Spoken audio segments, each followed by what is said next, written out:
Today I'm finally going to be making the cereal that you guys have been asking for since forever, and today I finally have some time off so I can actually make it.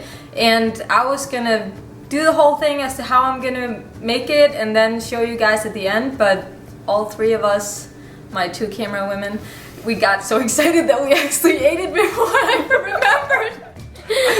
That's actually so good. That's how good it is. We had chocolate pudding and chocolate fudge and chocolate cake and whatever description for it. So you can imagine how fast it went by, and yeah, we have very, very little left. So either way, I'm gonna be showing you this recipe for how to make this cereal, and it is super good. I hope you like this video. Let me know if you enjoy it and if you want more recipes, because I will create more for you because I like doing it. This is a simple way to love yourself and just put some good fuel and good vibes and good energy into your body, and you'll be full for long and you'll do really well on it. So I hope you like it. First thing that you're gonna need to make this cereal is about 2/3 of a banana, a ripe one that has speckles, 2 eggs, about half a cup of pecans, and about half a cup of walnuts, and 1 big tablespoon of almond butter. You're gonna need some raw cacao powder, nutmeg, cinnamon, cayenne, and ginger. You wanna invest in a food processor, and they're really cheap. I think this was $10 or $15 at CVS or something. Super cheap.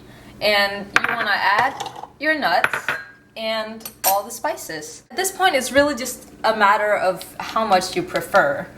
And I would say cinnamon. You guys know that I absolutely love cinnamon, so I always go crazy with that. I just can't get enough. Ginger, hate it or love it, but I love it. So a little bit of that. And cayenne, I would say don't go overboard with that. This is not a recipe that you want spicy. I am half Thai, but you know, not too much in this one. I love cacao, and the more chocolatey you want it, the more you just put in. But I use about 2 heaping teaspoons, like that.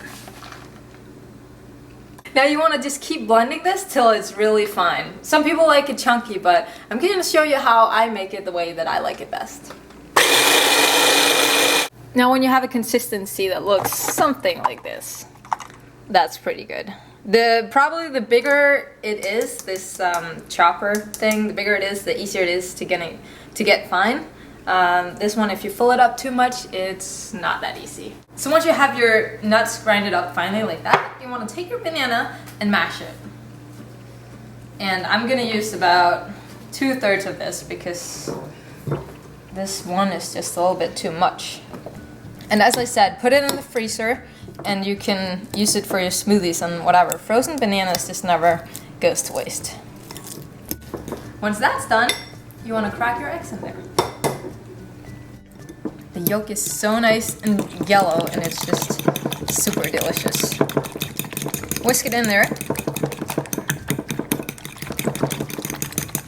And add your nuts.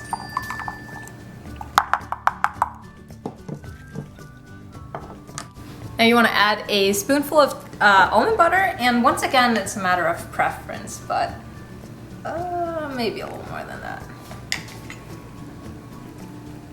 And then just stir it together.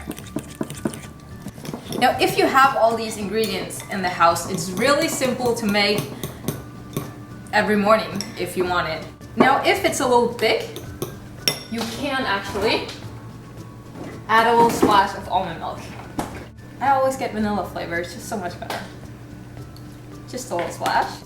Turn on your stove and find a good size pot.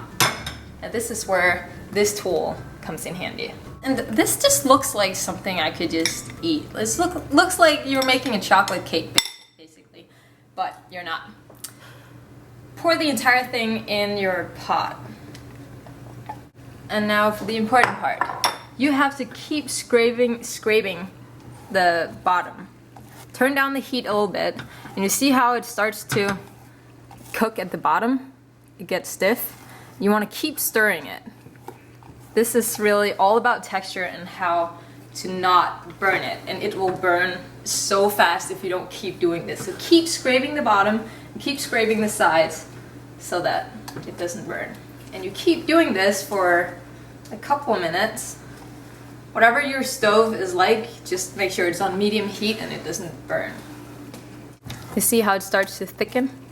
You don't want it to be completely overcooked and stiff, but this is what you're going for. You can always play around with it and see what you like, and we all have our preference as to how liquid or thick we want it to be, but I think this is just about right. So turn it off.